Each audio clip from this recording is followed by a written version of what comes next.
Gather around, boys and girls. Today we're talking video games. It was the last good pre-matchmaking first-person shooter. The core of the experience, for most people, was wandering onto someone's server and playing with the same people for a few hours, maybe finding a server you really liked, and becoming part of a little community. Most people with a fondness for Team Fortress 2 remember making friends and being parts of communities like this. In the days when fun was the goal, when you played with and against real people rather than faceless nobodies you'll never see again after 20 minutes.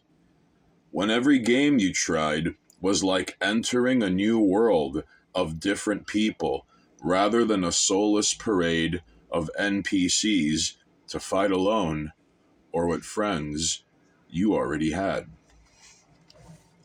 Although the competitive scene is pretty much irrelevant, Team Fortress 2 probably has the highest skill ceiling of any first-person shooter actively played.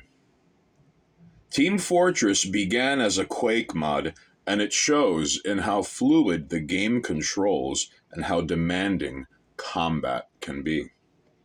Few people make the connection, but it really feels and controls more like a class-based arena shooter than not.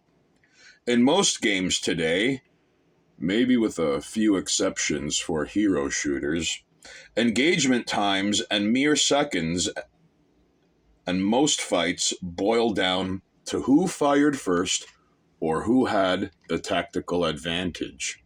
In Team Fortress 2, it takes longer to kill anyone, providing ample time for interesting fights and options. I can't think of any game today where you are expected to be capable of blasting a guy into the air with a rocket or grenade, then a second later shooting him in midair with another projectile, all while he has full control up there. Or a game where you are expected to be capable of dealing with making rapid 180-degree turns as a scout dances around your head.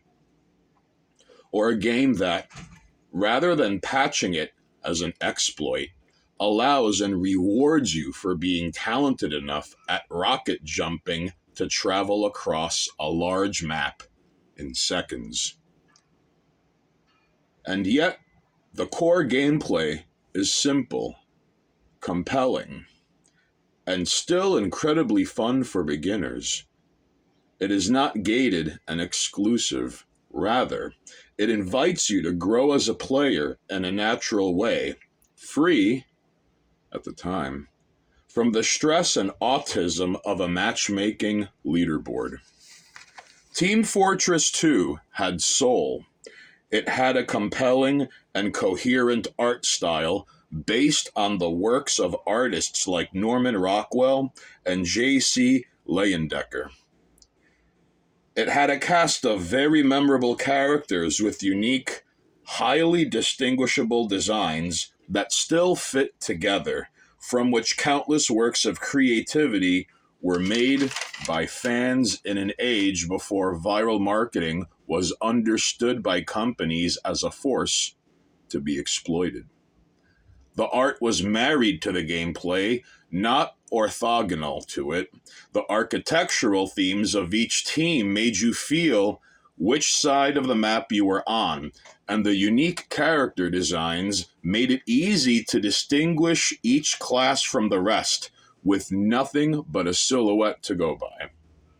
And it had a refreshing sense of humor that combined a silly Disney-like art style with dark, violent cynicism. Team Fortress 2 was an incredible game, one that we will probably never see the likes of again. The last and greatest creation of a different era.